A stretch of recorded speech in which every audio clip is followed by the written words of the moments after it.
Saludos, señores. Qué bueno que están aquí con nosotros nueva vez en estas palabras al viento. La Britania ha sido una cantera de grandes escritores, de grandes literatos, desde Geoffrey Chaucer, William Shakespeare, James Joyce, Samuel Beckett, Gertrude Stein, aunque no fue, aunque era norteamericana, pero hizo su vida intelectual en Inglaterra, Virginia Woolf, Oscar Wilde, realmente una caterva de grandes escritores. Hoy nos toca hablar a uno de esos grandes escritores británicos, que al igual que el gran cuentista Rudyard Kipling, también británico, nació en la India en el año de 1903. Exactamente, Motihari Rat británico. Estamos hablando de Eric Arthur Blair, conocido en el plano literario, en el plano internacional, como George Orwell. Vamos a hablar de George Orwell. Buenas tardes. Hay que decir de Orwell que el nombre, cuando él tenía varios nombres para nombres literarios para o seudónimos, y se decidió por George Orwell por dos razones. Primero, porque George era el nombre del rey Jorge V, y además porque Orwell es el nombre de un río en Inglaterra, muy conocido de Inglaterra. Entonces de ahí viene el nombre George Orwell. Cuando él publica su primer libro, no quiso utilizar su nombre, porque en ese primer libro, que es Sin Blanca en Londres y París, fueron años difíciles que él pasó en ambas ciudades, años de hambre. Entonces él quiso, en ese libro, para que su familia no se avergonzara, no quiso publicarlo con su nombre original, que era Eric Arthur Blair, sino que lo publicó con el nombre de George Orwell. Pero hay muchísimo más que decir de Orwell. Orwell es el creador en el siglo XX de una serie de términos que ya son conocidísimos en el mundo entero. Decir que una situación es orwelliana es hacer referencia a una situación política totalitarista difícil. O, por ejemplo, decir el gran hermano te está vigilando, que es de su novela última, 1984. Big Ah, Brother. sí, The Big Brother is Watching You, que es famosísimo en el mundo. Otra cosa más, George Orwell, a pesar, y lo discutíamos Oscar y yo, que decía, pero era socialista, era comunista, no era de ninguno de los dos. Sí, era socialista, George Orwell lo fue, pero hay una cosa en Orwell que él siempre defiende, y es la sinceridad intelectual. A diferencia de muchos intelectuales de la época, Orwell siempre fue sincero, o sea, fue un intelectual que defendió siempre las mejores causas. Fue sincero en su literatura y también fue sincero en lo que respecta a su vida. Fue uno de los intelectuales que, a pesar de ser en un primer momento comunista y después ya más suave socialista, haber peleado en la Guerra Civil Española, nunca estuvo del lado de Stalin, porque siempre estuvo contra los asesinatos stalinistas en Rusia. Y lo que él siempre tuvo fue una gran coherencia intelectual y una gran coherencia en cuanto a sus ideas. No voy a apoyar el comunismo porque yo sea comunista, sino si el comunismo es injusto, estoy contra el comunismo. Siempre estuvo del lado de las mejores causas. Pues sí, yo estoy de acuerdo contigo, Ramón. Era un tipo honesto. Él, de hecho, llega a España como reportero, pero inmediatamente se alista en las brigadas internacionales. ¿Cuál es el conflicto? Él se alista en el POM, un partido de corte trotskista. ¿Qué estaba pasando con el trotskismo en Europa en esa época?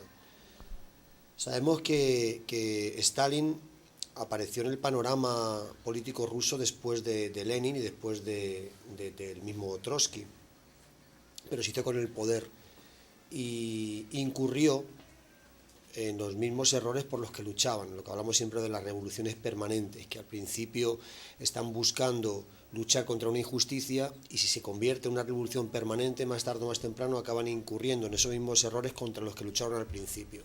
Él lo consideraba así. A él le cautivó en la efervescencia política de Barcelona en aquella época. Había una cultura política muy vanguardista le fascinaba ver los movimientos anarquistas, incluso los cambios de comportamiento y de vida, excesos aparte. Él se consideraba comunista, pero no se consideraba stalinista. Se chocaba mucho con algunas estructuras comunistas de la guerra civil española, en las que hablar del comunismo soviético era hablar hablar de Stalin era hablar del Papa de Roma para los cristianos, y lo que dijera el Partido Comunista era lo que había que hacer. De hecho, en esa misma época y en esa misma ciudad salió una orden del Partido Comunista soviético a un miembro del Partido Comunista español en Barcelona, de ejecutar a Trotsky, que había hecho un periplo en diferentes sitios hasta que llegó a México. Entonces Ramón Mercader fue el encargado, pero eso ahí no pensaban, ahí sencillamente si lo dice el Partido Comunista hay que hacerlo. Sin embargo, George Orwell era crítico en eso, y él le podía gustar las ideas innovadoras, o los sueños innovadores, o las utopías del anarquismo o del comunismo, pero no le gustaba lo que veía en la Unión Soviética. Las purgas que estaba haciendo Stalin y los errores, como he dicho antes, en los que estaba incurriendo, no los aprobaba. De hecho, a él le costó casi la vida. Sufrió incluso un percance en el que le pudo costar la vida en la misma ciudad de Barcelona. Precisamente por eso, por trotskista. Los trotskistas eran como proscritos, estaban como a la izquierda del Partido Comunista, y hacían intrusismo, entonces era casi enemigos del Partido Comunista. Que eso fue también uno de los motivos por los que la Guerra Civil Española se perdió, por la falta de unidad y la exageración en los criterios. Entonces Orwell se involucró como cabo, luego como oficial, participó activamente en la guerra y tuvo experiencias interesantísimas. Uno de sus libros, Homenaje a Cataluña, explica un poco todas esas experiencias que le marcaron para siempre. Luego tuvo que salir, porque al final quedó ilegal el POUM, el partido en el que él militaba y por el que él luchaba, y tenía que verse ya, pues eso, decidido. Si quería seguir luchando por la causa justa de la República, tenía que enfrentar un tribunal. Y la verdad es que al fin y al cabo él era británico y decidió marcharse. Pero es una de las épocas que más le marcaron, y también que marcan un poco su personalidad, su estilo, su línea honesta de escribir. Pero vamos a tener, luego si hay tiempo leeremos algunos fragmentos de ese libro tan interesante. No vamos a tener más remedio que hablar, cuando abordemos su obra, aparte del Gran Hermano, de 1984, con el tema del Gran Hermano, vamos a tener que abordar también Rebelión en la Granja, que precisamente es eso, es una crítica al estalinismo. Vamos a ver cómo con fábula, cómo encarnando diferentes personajes en diferentes animales, argumenta y recrea un poco todo el tema de la revolución. Y bueno, es algo ingenioso que todos leímos hace muchos años, y que es una escritura que marca. Y además lo interesante quizá es esa crítica, esa caricatura que hace del estalinismo. Entonces, bueno, tendremos ocasión de hablar. Bueno, sí, la gente conoce a Orwell básicamente como novelista por sus dos grandes novelas, que es Rebelión en la Granja y 1984, pero él fue mucho más que eso. Orwell fue un gran periodista. Hay muchos que dicen que él fue más periodista que escritor, novelista inclusive. Pero aparte de periodista, fue crítico literario, un gran crítico literario y un gran crítico de la sociedad de la época. Fue sinólogo también,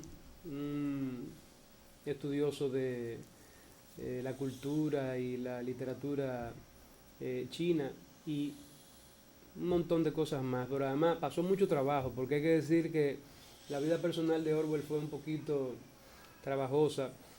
Luego que él se mudó a Inglaterra con su madre, ella fue la que realmente lo introdujo un poco a la literatura. A muy temprana edad, sí, Moisés. A muy temprana edad. A los 5 años él había hecho inclusive un poema que él mismo decidió descartarlo porque entendía que era una copia.